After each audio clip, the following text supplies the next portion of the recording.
Okay, good morning, Chavra. Today is the 5th day of Shvat. Welcome to our guests. Good to have you.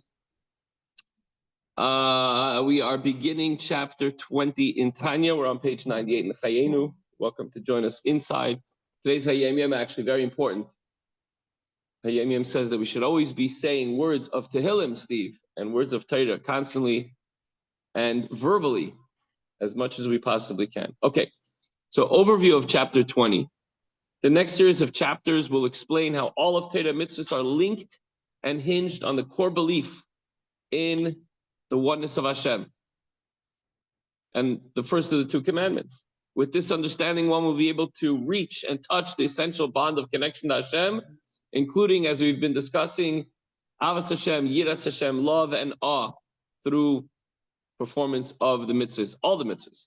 In today's lesson, just like Hashem was one before the world was created, so too after the world was created. There's only Hashem. For all created entities are totally null and void in relation to Hashem. Before we even begin, it's hard to imagine that something would give something to something else, or someone would give something to someone else, and it wouldn't be that the first person has less than the next than he did beforehand. Meaning, if I give you this siddur, that means I don't have it anymore. If I create something, then whatever I created, I have to leave as I walk away. But think of a flame, a candle, as we said last week, I think it was Friday. Hiner Hashem nishmas adam. When you light the flame in the morning, you take one candle, you light the other, the first one doesn't get diminished at all. That's not really what we're going to talk about, but that concept, the Eibishter does not change before and after creation. In the previous chapters, the Alter Rebbe discussed the Torah's assertion that this thing is very near to you, to be able to fulfill all the mitzvahs of the Torah. And not only that, but with love and fear of Hashem. He explained that it's taka very near to you. And the soul and the love that's hidden and latent with every single Jew just has to be inspired. And sometimes it's inspired because of a situation of Mesiras Nefesh. We hope it never comes to that, but that's what brings out that intense love of Hashem.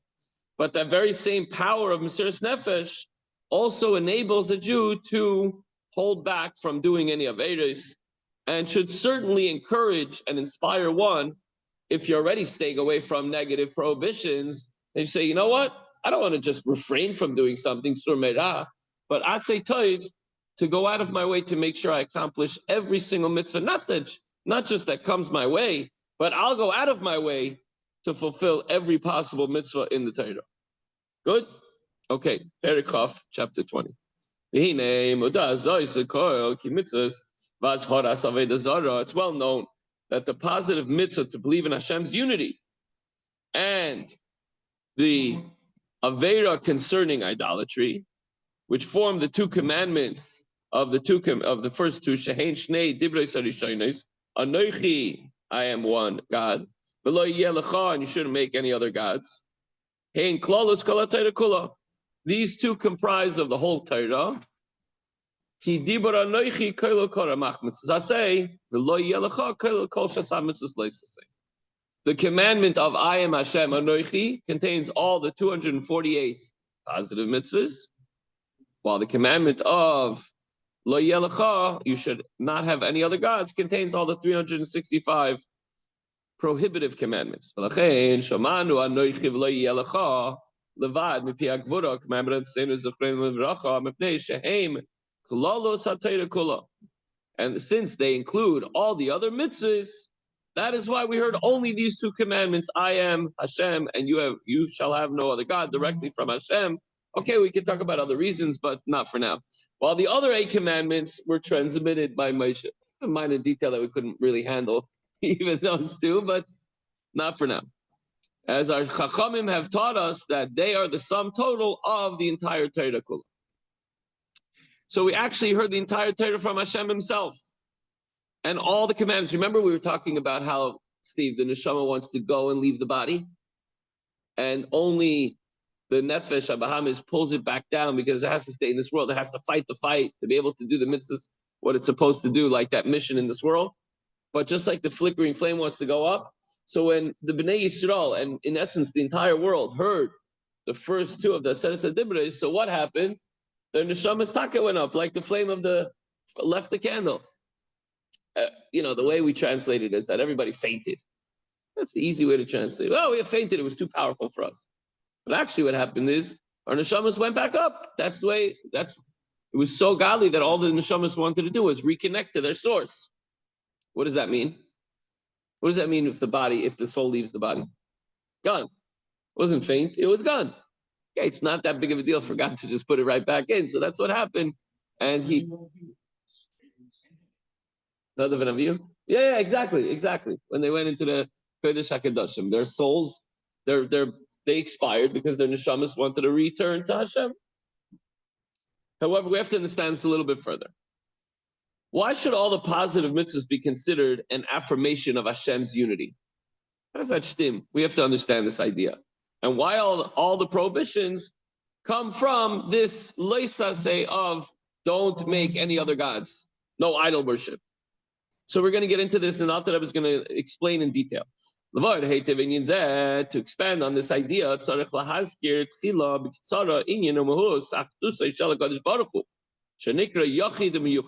we have to understand that Hashem is called one and unique. When we say Shema Yisrael Hashem Elokeinu Hashem Echad, we're not just saying Hashem is one God.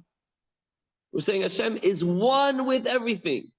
That's the deeper meaning. Sometimes, usually the Lashon HaKodesh is better than the English. There are two instances when the English is better than the Lashon HaKodesh, if you will. One, or actually, this one is a little tricky. But I always love when you say something Baal Peh. What's Baal Peh? On the mouth. But we translate it as by heart. But that was a little nicer than whatever. Anyway. Yuda, you like that one?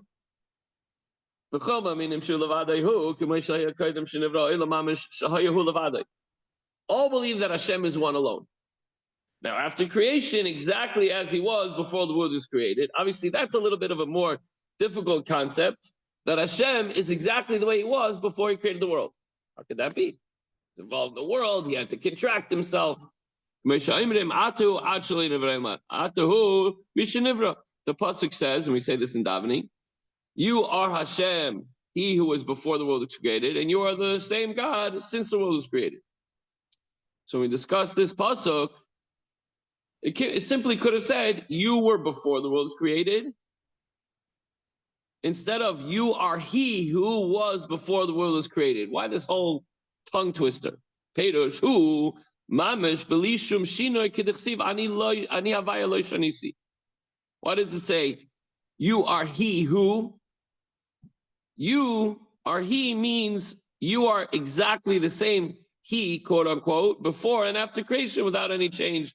As the pasuk says in Malachi 3:6, it says that Ani havaya lo shanisi, I God have not changed.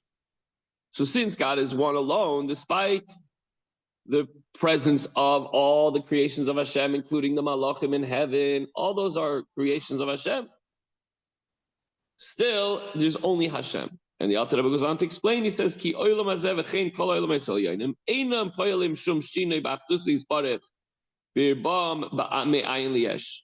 Even though we have everything, all the creations in the world, all the creatures, likewise the angels as well, they do not affect any change in Hashem's unity, having been created, ayin liyesh, something out of nothing. Shekemoi shahayu hu levadehu yachid miyuchad kedem hibaram. Now, why is this a difficult concept? Let me just translate these words. Just as God was a one and alone, single and unique before creation, so too he's one and alone, single and unique after he created them. And we're going to ask, how could this be so?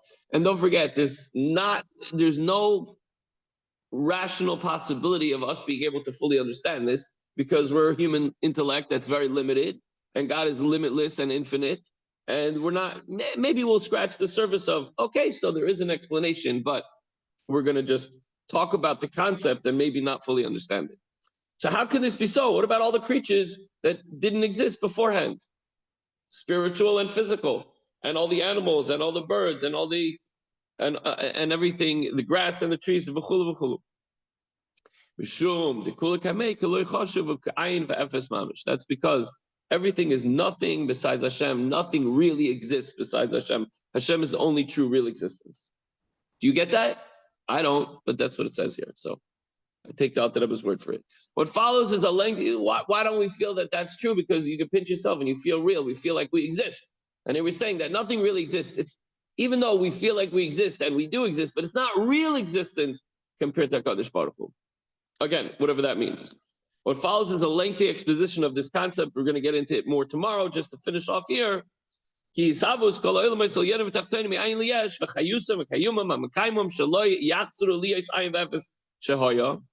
the coming into being of the upper worlds and the lower worlds, the upper meaning the worlds above and olam haba v'chulu, out of nothingness, and their life and their existence, meaning the force which sustains them, so that they wouldn't revert back to nothingness. They has to constantly not just create them and give them power to exist, but constantly keep them in existence.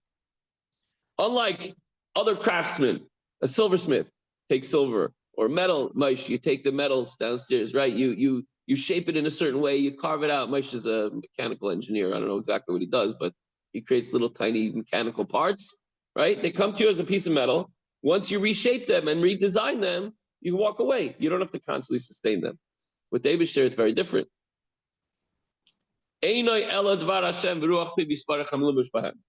Anything that Hashem created is nothing other than His word and the breath of His mouth. We say this it's an anthropomorphism, which means the Eibishter is giving it in words that we could try to understand. It's not in here, that word, I just, off the top.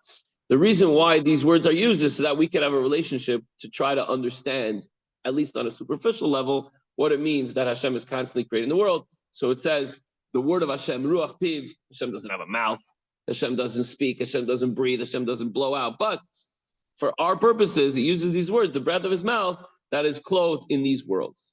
So for today, the takeaway is unity of Hashem means that Hashem is the only true existence. This did not change the creation of the world. The fact that this did not change with the creation of the world, sorry. All of creation is just an extension of Hashem, like the speech of man. The same way you speak, and it just comes out of you, and it's just some words that you say, that's what the world is. Now, why are we discussing all this? Because we're trying to figure out how the first of the two of the commandments, Anochi Hashem and Lo Yeh Lecha, are the basis of all the mitzvahs that keep us well connected to Hashem. They're easy to do. We want to just understand why and how it can be so easy to fulfill every single mitzvah. This thing is near to you, the ficha in your mouth, the vavavcha in your heart, that you can do it. So the more we indulge and the more we invest our time trying to understand how God, who God, what God, why He did it, how He does it, the more we have the ability to fully be able to fulfill every single mitzvah that comes our way. And we'll want to do it as much as we possibly can. Have a good day. Thanks for joining us online, and thanks for joining us in person, and enjoy the beautiful weather.